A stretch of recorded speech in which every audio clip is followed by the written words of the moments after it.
भगवान बद्रीनाथ के कपाट खुल गए हैं, लेकिन श्रद्धालु नहीं हैं उत्तराखंड में। इसी विषय पर आज हमारे साथ हैं पंडित राकेश शास्त्री जी। इनसे हम जानेंगे कि आखिर ये जो हालात बने हैं इनका निदान क्या है। शास्त्री जी, आपका बहुत बहुत स्वागत है। जी नमस्कार। और मैं पूछना चाहूँगा कि आज की, जैसे कि आपको पता ही है कि भगवान बद्रीनाथ के कपाट खुल गए हैं, लेकिन चार धाम यात्रा शुरू नहीं हो पाई है। जी। इस कारण श्रद्धालु नहीं है। बिना श्रद्धालुओं के शायद पहली बार ऐसा हुआ है कि कपाट खुले हों। जी। तो इस स्थिति को किस रूप में देखते हैं आप? आप सभी लोगों को नमस्कार।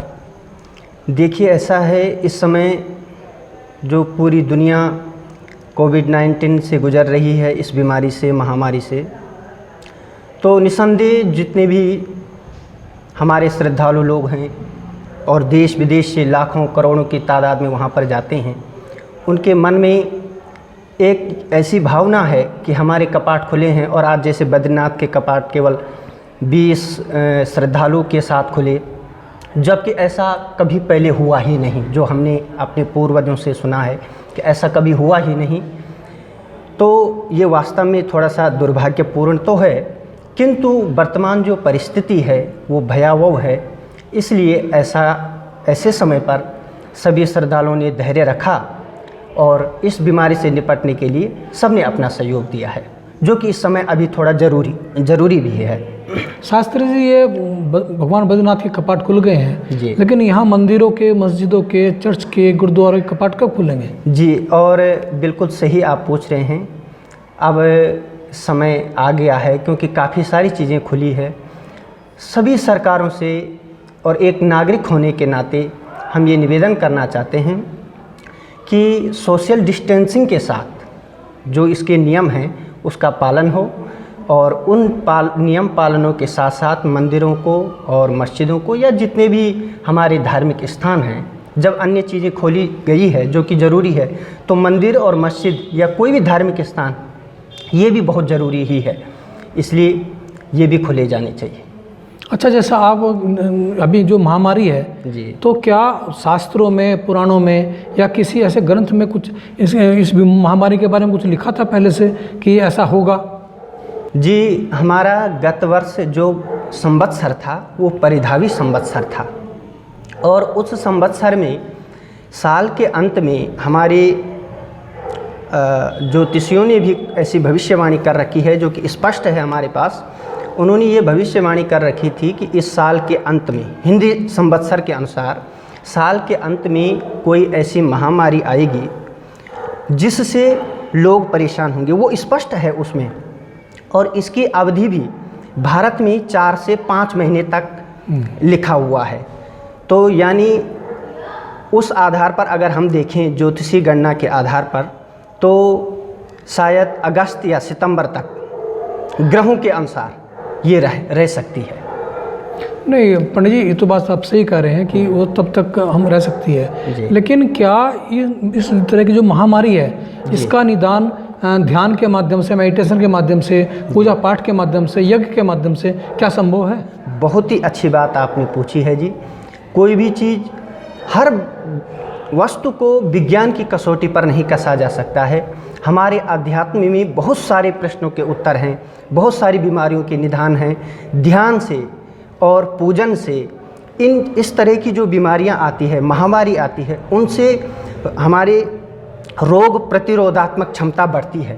क्योंकि हमारा जो आध्यात्म है ये एक वैज्ञानिक है। इसलिए इस समय पर, जैसे कि आजकल जो समय चल रहा है, लॉकडाउन है, लोग घरों के अंदर कैद है, तो मैं 3 चीज़ें बहुत आवश्यक बताना चाहता हूँ। इस अवधि में मेरा आपके सभी दर्शकों से निवेदन भी है कि 3 चीज़ें बहुत महत्वपूर्ण है। पहली है साधना। सब लोग अधिक से अधिक पूजा पाठ करें। साधना से सामर्थ्य आती है, और सामर्थ्य से रोग प्रतिरोधक क्षमता पैदा होती है। दूसरा है स्वाध्याय। आजकल सभी लोग घरों में हैं, तो कोशिश करें कि अधिक से अधिक धर्म ग्रंथों को पढ़ें, धार्मिक ग्रंथों को पढ़ें। और तीसरा है सेवा। हमसे जो नीचे के लोग हैं या थोड़ा सा गरीब हैं समाज में, इस तरह के लोगों की अपनी जितनी जिससे शक्ति होती है उनकी सेवा करें। जी, तो जैसा आपने ये बताया, बहुत अच्छा सुझाव दिया आपने।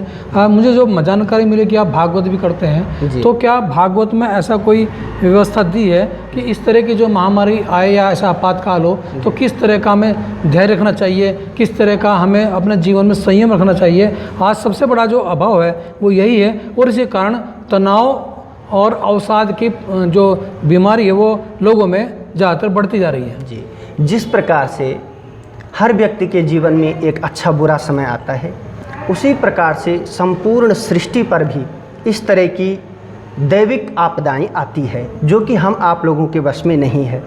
तो ऐसे समय पर, जैसा कि आप पूछ रहे हैं, ऐसे वक्त पर हर मनुष्य को धैर्य रख करके और वो जिस कार्य से संबंधित है उस कार्य को अपने घर के अंदर ही बढ़ाई, ताकि हम बीमारी से भी लड़ने में सहायक हो सकें और अपने कार्य क्षेत्र में उन्नति भी कर सकें। तो सभी लोगों से हम यही निवेदन करेंगे कि सभी धैर्य बनाए रखें। बहुत जल्दी ही ज्योतिषी गणना के आधार से हम देख रहे हैं कि बहुत जल्दी ही ये बीमारी समाप्त होने वाली है। सभी लोग धैर्य रखें और अपने अपने घरों में रह करके अपने स्वाध्याय को, और जिस क्षेत्र से जो व्यक्ति जुड़ा हुआ है उस क्षेत्र में वह अपने घर में रह कर के जितनी उसमें कोशिश और परिश्रम कर सकता है उसे करना चाहिए, क्योंकि हर चीज़ 100% बुरी नहीं होती है और हर चीज़ 100% अच्छी भी नहीं होती है। हर बुराई में कहीं ना कोई अच्छाई हो सकती है और अच्छाई में भी एक आध बुराइयां हो जाती है। तो इस बुराई में जो ये दौर चल रहा है, इसमें यही सबसे बड़ी अच्छाई है कि इस समय का हम सभी लोग सदुपयोग करके कुछ नया अपने घर के अंदर ही अपने कार्य क्षेत्र के लिए विशेष करें और 3 प्रकल्प जो मैंने बताए, सेवा, स्वाध्याय और साधना, इनका सभी पालन करें। जैसा कि पंडित जी बता रहे थे कि सेवा, स्वाध्याय और साधना, इसका तो हम पालन करें ही। और जैसे कि पंडित जी ने बताया भी है कि ये जो बीमारी है अगस्त सितंबर तक का इन्होंने अनुमान लगाया है, और जो चिकित्सक वर्ग है उनका भी यही अनुमान है, वैज्ञानिकों का यही अनुमान है कि ये बीमारी सितंबर तक निश्चित रूप से इसका अवसान हो जाएगा। और अभी भी बहुत कुछ ये, अगर जो बाहर के लोग हैं वो यहाँ ना आए तो निश्चित रूप से काफ़ी कुछ कंट्रोल किया जा चुका है। और हमें लगता है कि हम अगर धैर्य से और शांति के साथ में, और अगर हम इस बीमारी से लड़ने के लिए मनोबल ऊंचा रखेंगे तो हम जल्दी इसको प्राप्त कर पाएंगे। पंडित जी, आपका बहुत बहुत धन्यवाद कि आपसे बात हुई, और फिर हम किसी से बात करेंगे। तब तक के लिए नमस्कार।